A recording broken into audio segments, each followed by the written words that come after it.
Hi, I'm Jessie and I'm partnering with Ann Fisher for the month of June to bring you 4 videos on the basics of makeup. Today, we're talking contour. We're getting technical. Let's discuss what it means to contour. You know how in the olden days when you asked for a martini, you would get gin with equal parts sweet vermouth in a martini glass? And now when you ask for martini, it's going to be gin or vodka, but beyond that, it could be anything. Now the classic gin martini is referred to as such. It's classic. That's kind of how I feel the definition of contour is. The classic definition of contour is the act of using shadow and light to reshape the face or to further shape the face. So, putting concealer on the center of the face or using light, and contouring under the cheekbone or using shadow. The current definition of contouring is using contour products, bronzer, or blush to shape the face. I felt it important to discuss the difference so that moving forward we can all be on the same page of what contouring means. Many ask, what's the difference between contouring and bronzing? What is the difference between those products? Contouring products are meant to add a shadow to the face. So to mimic a shadow, it's going to be gray or cool toned. Like these colors here are cool toned. Whereas bronzing products are meant to mimic where the sun would hit your face. So it's meant to add warmth to the face, like this color here. So contouring products, cool toned, look like a shadow, grayish. Bronzing product, warm toned, look like you have a tan, orangey. It does take a bit of training the eye to see undertones in products, but once you do finally see it, it's like no problem, easy. There are many images, videos, articles, all on where you should contour for the shape of your face. If you have a round face, do this. If you have an oval face, do that. No, let's simplify it. Think about what features you have that you love.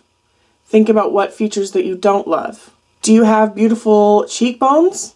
Let's exaggerate them. Place contour underneath of the cheekbone and highlight on top. That's going to make this area move backward in space, and then the area where you apply a highlight on top move forward in space, thus exaggerating the cheekbone structure and making it look larger. I like to put contour underneath of my jaw to give myself a more defined jawline and to move all this extra stuff backward in space. I also have a large forehead, so to sort of even things out, I will put contour on the very top of my forehead to bring that area back in space, and then the concealer sort of around here in the center of my face to bring eyes toward the center of my face, not up, because I want this portion of my forehead to seem smaller. I prefer cream products because I do have dry skin, so for this video I am trying out the e.l.f. contour palette. Drugstores don't have the greatest shade range when it comes to contour products right now because it is hard to get that gray undertone right. Most products in the drugstore right now are a little too warm toned for my preference when contouring. There are many tools out there that you can use to contour. These 2 fingers have the most control, and the warmth from your hand will melt that product in more seamlessly. You can also use a sponge, a dense contouring brush, a dense angled brush like this one here, or a stippled brush to just stipple it on and then blend it out further. Consider what you want your contour to look like. Would you like it to be soft? Would you like the look to have a more harsh angle? Typically, I like a softly sculpted look for my everyday makeup, or if I'm doing a no makeup, I'll just use bronzer to contour the face so that it's a really soft, light look. Or if I'm doing an editorial look for Instagram or something, I will bring in more angles, more shadows to make the whole look pop more. As a side note, I do want to mention the power of 3. Using 3 shades of a specific product will really bring depth and dimension to the face. If you use one type of bronzer color and then one type of contour color, it looks, it doesn't have as much depth. So today I used 3 different colors of blush. I used the darker tone mostly under the cheekbone to mimic more shadow.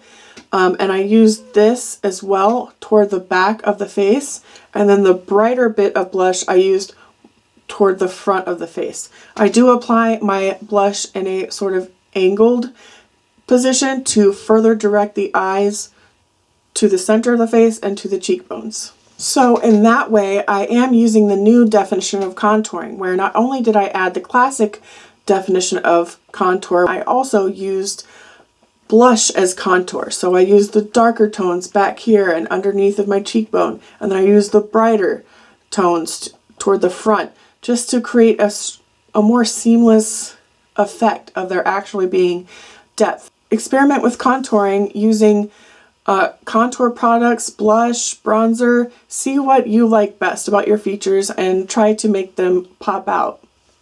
To give you a stronger idea of what contouring is, I did film myself doing my makeup today, and I will show you these clips right now.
I hope I covered everything. If you have any questions, be sure to ask me in the comments down below.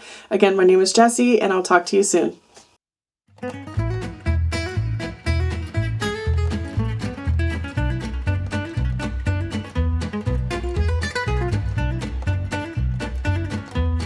Do a little sparkly for y'all, because I know that contouring is kind of hard.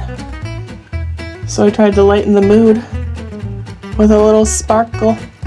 What you think? Emma Chamberlain does this forehead kiss when she says bye to her followers, so I want to do that. So I'm going to do it. Here's your forehead kiss. Another one? Yeah, okay. Bye. English is so hard.